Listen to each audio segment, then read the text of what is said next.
Tips tricks या जो भी तौर तरीके हैं वो बताने वाली हूँ। कुछ बच्चों ने कमेंट किया कुछ टिप्स ट्रिक्स या जो भी तौर तरीके हैं वो बताने वाली हूँ। कुछ बच्चों ने कमेंट किया था कि आपकी हैंडराइटिंग काफ़ी अच्छी है but you don't teach us how to write like you. तो यार इस वीडियो में हम इस बारे में ही डिस्कस करने वाले हैं। दिक्कत ये है कि अच्छी हैंडराइटिंग होने की वजह से आपको एग्जाम में 2 से 4 मार्क्स एक्स्ट्रा मिलेंगे या नहीं ये तो कंफर्म नहीं है, लेकिन गंदी हैंडराइटिंग आई तो कटेगी जरूर।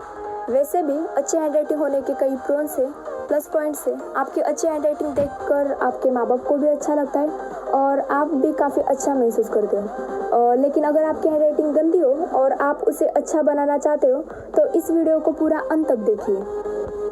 अच्छी हैंडराइटिंग मतलब सामने वाले को आपकी हैंडराइटिंग देखने में आसानी हो और आपकी भी अच्छी हैंडराइटिंग के साथ साथ एक अच्छा स्पीड हो। तो सीधा पॉइंट पे आते हैं। सबसे पहली बात ये है कि हर एक बच्चे की अपनी अपनी यूनिक हैंडराइटिंग स्टाइल होती है। तो आपकी जैसी भी हैंडराइटिंग स्टाइल है आप उसे ही कंटिन्यू कीजिए, उसे ही बरकरार रखिए। क्योंकि कई बच्चे क्या करते हैं, अगर उन्हें किसी और की हैंडराइटिंग पसंद आई तो उनकी तरह हैंडराइटिंग निकालने की कोशिश करते हैं और वैसे हैंडराइटिंग नहीं आई तो फिर बाद में डीमोटिवेट हो जाते हैं और जो प्रेजेंट में हैंडराइटिंग है उसे भी बिगाड़ देते हैं। तो इसलिए मैं ये सजेस्ट करना चाहती हूँ कि आपकी जैसी भी हैंडराइटिंग स्टाइल है उसे ही बरकरार रखें। हाँ, उसमें कुछ परिवर्तन चेंजेस जो भी लाने हैं वो मैं आपको आगे वीडियो में बताने वाली हूँ। तो ये था पहला पॉइंट। तो दूसरी बात ये है राइटिंग स्ट्रोक्स की प्रैक्टिस। ये हैंडराइटिंग के बेसिक्स हैं और मैंने इनके बारे में एक पूरा डिटेल वीडियो भी बनाया है, उसकी लिंक मैं डिस्क्रिप्शन बॉक्स में डाल दूंगी, जाकर जरूर देखिए। तो हमारी जो ये वर्णमाला, 12 खड़ी मूलाक्षरे या फिर अल्फ़ाबेट्स, ये इन्हीं राइटिंग स्ट्रोक्स को मिलजुल कर बने हैं।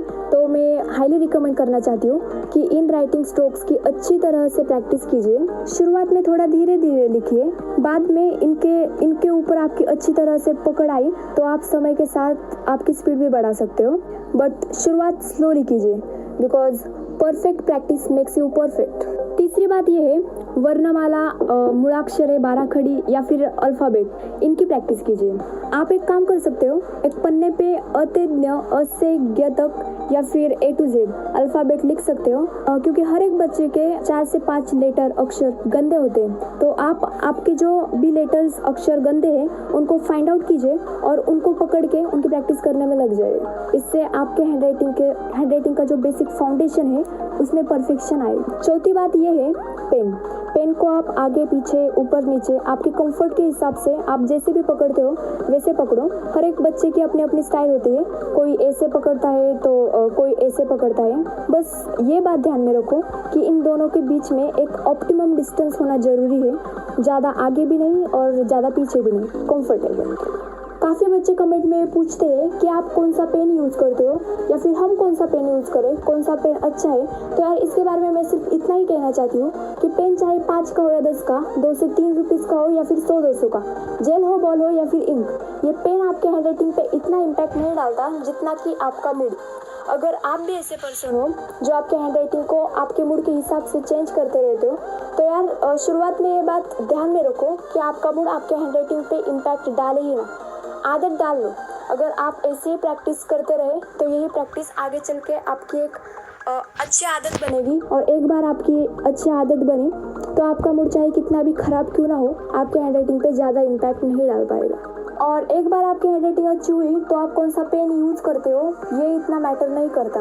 तो इसीलिए जो भी आपका फेवरेट पेन हो, लिखने में आपको कंफर्टेबल हो और जिससे अच्छी इंक भी फ्लो होती हो, बस पेन स्मज ना करें। क्योंकि यार काफ़ी पेन ऐसे होते हैं जो हर एक लेटर अक्षर के बाद ऐसे अंत में कुछ धब्बे डालते हैं, तो ऐसा पेन ना हो। बस शुरुआत में एक ही कंपनी का पेन इस्तेमाल कीजिए, ये आपके लिए ज़्यादा बेहतरीन होगा।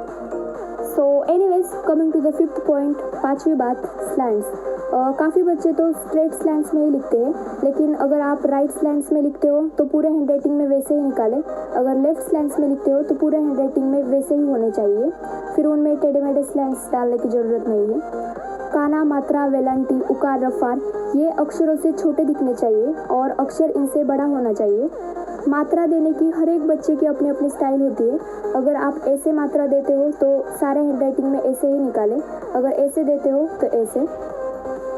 अक्षरों के ऊपर की शीर्ष रेखा सीधी ही निकालिए, क्योंकि काफ़ी बच्चे ऐसे निकालते हैं या फिर अक्षरों के बीच में से निकालते हैं। तो वो सीधे निकालने की कोशिश करो। कुछ गिने चुने शब्द ऐसे हैं जो काफ़ी बच्चे इन स्टाइल में निकालने की कोशिश करते हैं। अगर आप भी ऐसे ही निकालते हो तो तब शीर्ष रेखा देते वक्त आप ऐसी दे सकते हो, लेकिन बाकी समय शीर्ष रेखा सीधी ही निकालिए, क्योंकि ये भी आपके हैंडराइटिंग पे काफ़ी इम्पैक्ट डालती है।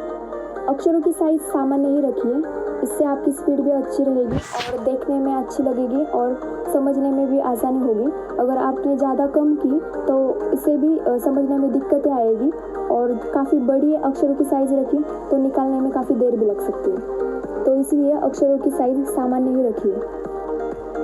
अक्षरों की साइज़ समान रखिए, उनकी हाइट भी कंसिस्टेंट होनी चाहिए।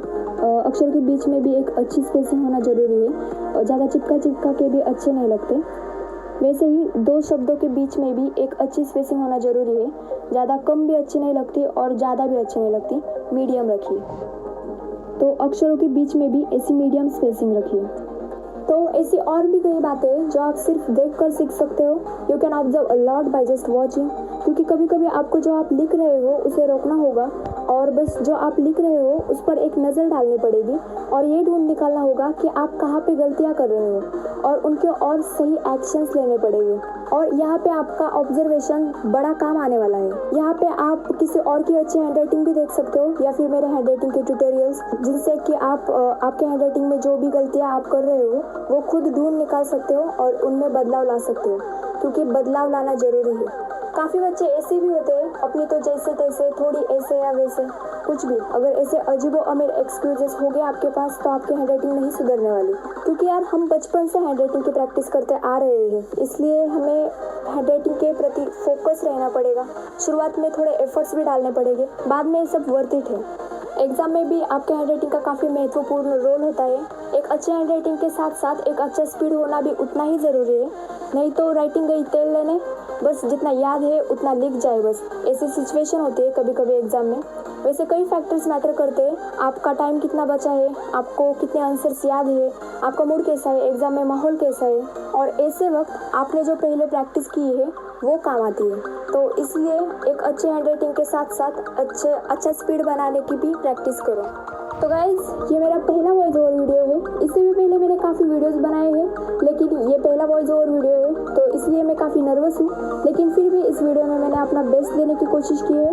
अगर वीडियो पसंद आया हो तो लाइक करो, चैनल को सब्सक्राइब करो, और वीडियो के बारे में कुछ प्रोज कॉन्स हो तो वो भी कॉमेंट करके बताओ। तो चलिए